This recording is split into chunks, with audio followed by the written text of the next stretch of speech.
नमस्कार, नम्रताज रेसिपीमध्ये आपले खूप खूप स्वागत. आज आपण मऊसूत आणि दाणेदार असा रवा केसरी शिरा बनवणार आहोत. हा केसरी शिरा मंदिरात किंवा भंडाऱ्यात अशा प्रकारे बनवला जातो. अगदी तोंडात टाकताच विरघळतो. असा हा रवा केसरी शिरा कसा बनवायचा ते आपण आज या व्हिडिओमध्ये पाहणार आहोत, अचूक प्रमाणासह. तेव्हा व्हिडिओ पूर्णपणे पहा आणि नम्रताज रेसिपीला सबस्क्राईब करा. अगदी निःशुल्क आहे. आणि आपल्या मित्रमैत्रिणींना शेअर करा, लाईक करा आणि सोबतचे बेल आयकॉनही प्रेस करा, म्हणजे मी जे नवनवीन व्हिडिओ बनवेन त्याचे नोटिफिकेशन तुम्हापर्यंत पोहोचेल. चला तर मग जास्त वेळ न घालवता आता आपण रेसिपीला सुरुवात करूया. प्रथम रवा केसरी शिरा बनवण्यासाठी इथे आपण साहित्य पाहूया. इथे मी 1 वाटी बारीक रवा घेतला आहे. हा 0 नंबरचा रवा मी इथे घेतला आहे. त्यानंतर 1 वाटी साखर, अर्धी वाटी तूप, अर्धा चमचा वेलची पूड, मीठ चिमूटभर, ऑरेंज कलर 4 ते 5 थेंब आणि ड्रायफ्रूट्समध्ये काजू बदाम व मनुका आवश्यकतेनुसार. प्रथम आपण शिरा बनवण्यासाठी पाणी गरम करण्यास ठेवूया. इथे मी ज्या वाटीने रवा घेतला आहे त्याच वाटीने 3 वाट्या पाणी घेतले आहे. आता गॅसवर पाणी गरम करण्यास ठेवायचे आहे. गॅसची फ्लेम मिडियम ठेवावी. आता पाण्यात प्रथम केसरी रंग घालायचा आहे. केसरी रंग घातल्यानंतर लगेचच त्यामध्ये जी 1 वाटी आपण साखर घेतली होती तीही आपण ह्या पाण्यात घालणार आहोत. त्यानंतर लगेचच त्यामध्ये जी अर्धा चमचा वेलची पूड घेतली आहे तीही आपण ह्या पाण्यात घालणार आहोत. आणि हे सर्व मिश्रण चमच्याच्या साहाय्याने व्यवस्थित मिक्स करून घेणार आहोत. आपल्याला साखर विरघळेस्तोवर पाणी उकळवून घ्यायचे आहे. साधारणतः 2 मिनिटांनंतर साखर पूर्णपणे पाण्यात विरघळली आहे व पाण्याला उकळीही आली आहे. आता ह्या स्टेजमध्ये गॅस बंद करून हे जे उकळलेले पाणी आहे ते बाजूला ठेवायचे आहे व त्यावर झाकण ठेवायचे आहे. त्यानंतर पुन्हा गॅसवर मी एक कढई गरम करत ठेवली आहे. कढई गरम झाल्यावर त्यामध्ये जे अर्धी वाटी आपण तूप घेतले होते त्यातील फक्त 2 चमचे तूप आपण बाजूला ठेवणार आहोत.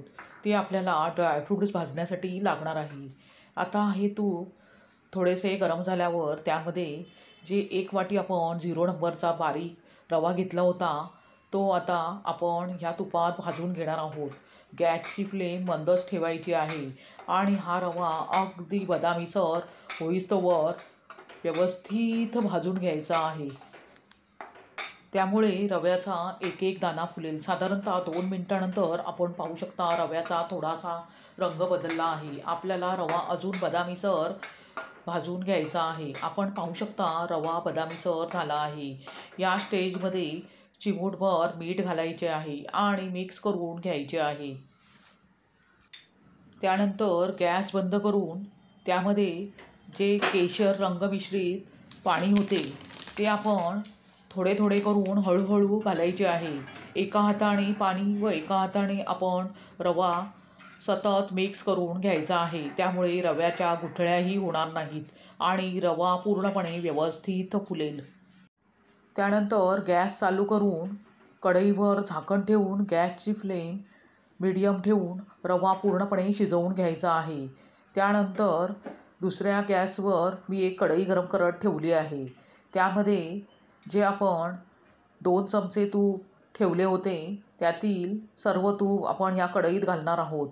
आणि तूप गरम झाल्यावर लगेचच त्यामध्ये जे आपण बदाम, काजू व मनुका घेतले होत्या ते आता ह्या तुपात घालायचे आहेत आणि खमंग होईस्तोवर भाजून घ्यायचे आहेत. साधारणतः अर्ध्या मिनिटानंतर गॅस बंद करून ड्रायफ्रूट शिऱ्यात घालायचे आहेत आणि शिरा व्यवस्थित एकजीव करून घ्यायचा आहे. आपण पाहू शकता मऊसूत आणि दाणेदार असा रवा केसरी शिरा तयार झाला आहे. तो आता आपण सर्व करूया. अशा प्रकारे तयार झाला रवा केसरी शिरा. आता आपण रवा केसरी शिरा बनवण्यासंबंधी टीप पाहूया. रवा केसरी शिरा बनवताना रवा बारीकच असावा.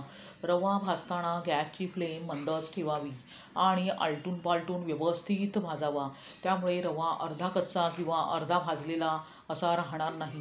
ज्या वाटीने रवा घेतला आहे त्याच वाटीने 3 वाट्या पाणी रव्यात घालायची आहे. त्यामुळे रवा थंड झाला तरीही मऊसूत राहतो. जेव्हा आपण रव्यात पाणी घालतो तेव्हा उकळतेच असावे, म्हणजे रव्याचा एक एक दाणा फुलतो. रव्यात गरम पाणी घालताना गॅस बंद करावा आणि मगच हळूहळू पाणी घालावे, नाहीतर रव्याचे मिश्रण हातावर उडण्याची शक्यता असते. अशा प्रकारे तयार झाला मऊसूत असा रवा केशरी शिरा. तुम्हाला ही रेसिपी कशी वाटली ते कमेंट करून सांगा. तुम्हीही अशा प्रकारे रवा केसरी शिरा बनवून पहा आणि त्याचा आस्वाद घ्या. आणि नम्रताज रेसिपीला सबस्क्राईब करा. अगदी निःशुल्क आहे. लाईक करा आणि शेअर करा. पुन्हा भेटूया अशाच नवीन रेसिपीसह. धन्यवाद.